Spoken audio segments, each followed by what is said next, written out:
E agora, o mundo em que vivemos. Uma análise dos acontecimentos atuais à luz da Bíblia. Com o pastor Érico Rodolfo Bussinger.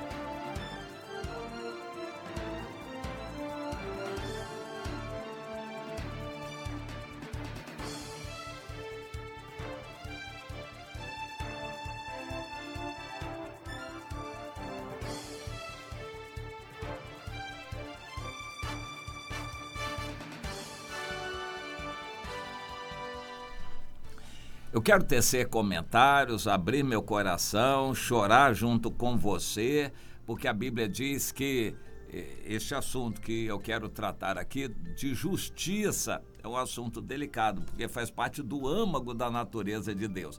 E é evidente que o mundo que não está no Senhor, está posto no maligno, quer distorcer sempre o conceito de justiça. No Brasil, nós vemos embates em nome da justiça. E o cristão precisa saber, a justiça humana não é a mesma coisa que a de Deus. E não visa fazer justiça. A justiça humana é uma questão de legalidade. Eles estão ali para julgar segundo as leis que foram feitas e não segundo a justiça da verdade de Deus. A justiça humana não atribui justiça, mas atribui o conceito de legalidade. No Brasil, nós estamos vendo alguns embates muito fortes porque há interesses grandes, pessoas grandes, quantias grandes de dinheiro, esquemas grandes de dinheiro.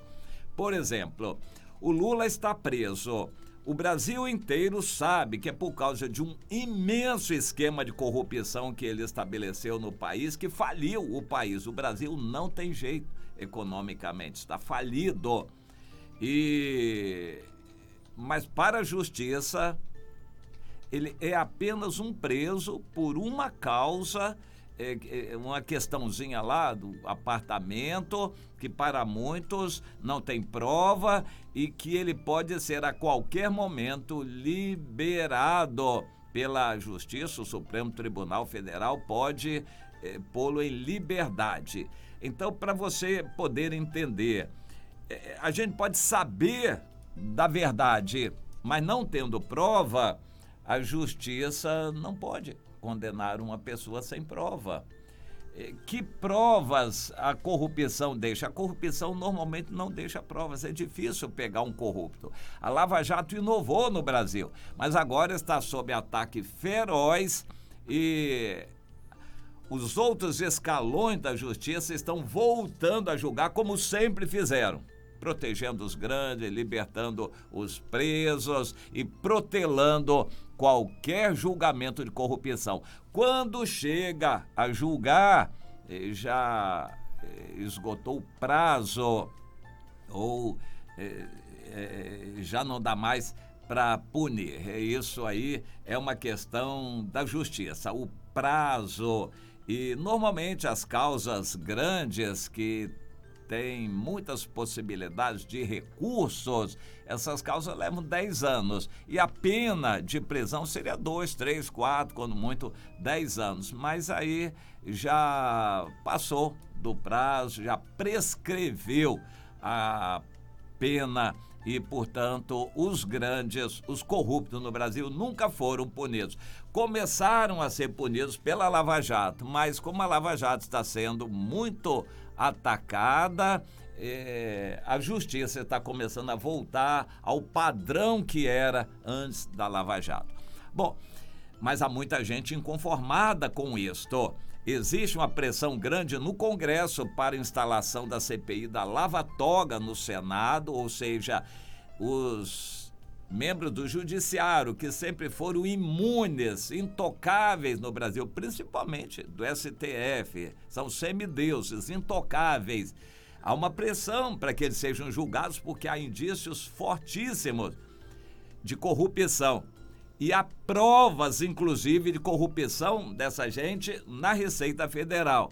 Mas a Receita Federal está proibida por eles, pela Justiça, de divulgar essas informações. o COAF verificava e podia levantar essas questões. Também o COAF foi abafado, ou seja, a justiça intocável está numa posição de semideuses aqui na Terra e não podem ser punidos. Mas há uma pressão da sociedade, há uma insatisfação crescente de muita gente em querer ver os membros do judiciário também punidos pelos seus erros, desde que possam ser verificados esses erros. Mas, por enquanto, todas as oportunidades de investigação estão abafadas no Brasil. Não existe, ainda hoje, a mínima possibilidade de se investigar, por exemplo, um membro de um Tribunal Superior ou Supremo Tribunal Federal. Por enquanto, eles são intocáveis, mas há uma pressão para isso. Aí vem o Carlos Bolsonaro, que falou uma pérola. O Carlos Bolsonaro deixou aqui, pediu licença na Câmara de Vereadores do Rio de Janeiro, onde ele era vereador, para poder estar atuando no plano nacional ao lado de seu pai. Ele postou uma frase enigmática, claro que todo mundo sabe o que ele quis dizer.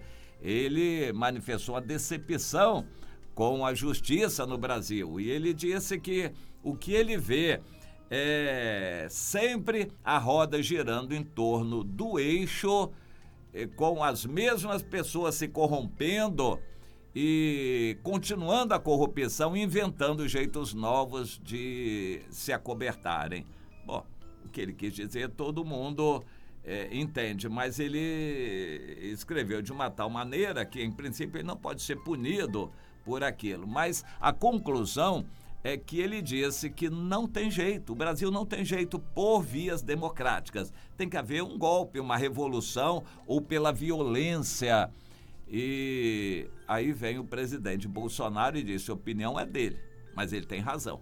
Ou seja, eu, presidente Bolsonaro, endosso o que o meu filho, o Carlos, falou. Bom, o caldo está crescendo. O Bolsonaro, o governo, ele está vendo que não dá para dobrar o judiciário e nem o legislativo. Tanto o legislativo quanto o judiciário não estão para apoiar qualquer combate à corrupção. E o Bolsonaro diz: não vamos inventar dívida, não vamos criar impostos, nós vamos combater a corrupção. O Brasil já arrecada muito mais que os outros países do mundo todo. O problema é que há corrupção demais. Então, não vamos criar mais impostos e aumentar a arrecadação. Nós vamos cortar a corrupção. É claro que isso vai doer, vai continuar doendo em muita gente. Isto é uma guerra que está sendo travada. Agora, a questão levantada é a justiça. E nós, cristãos, que amamos o Senhor, temos fome e sede de justiça, não necessariamente de vingança, porque a vingança a gente entrega para Deus. Nós queremos que a justiça seja feita.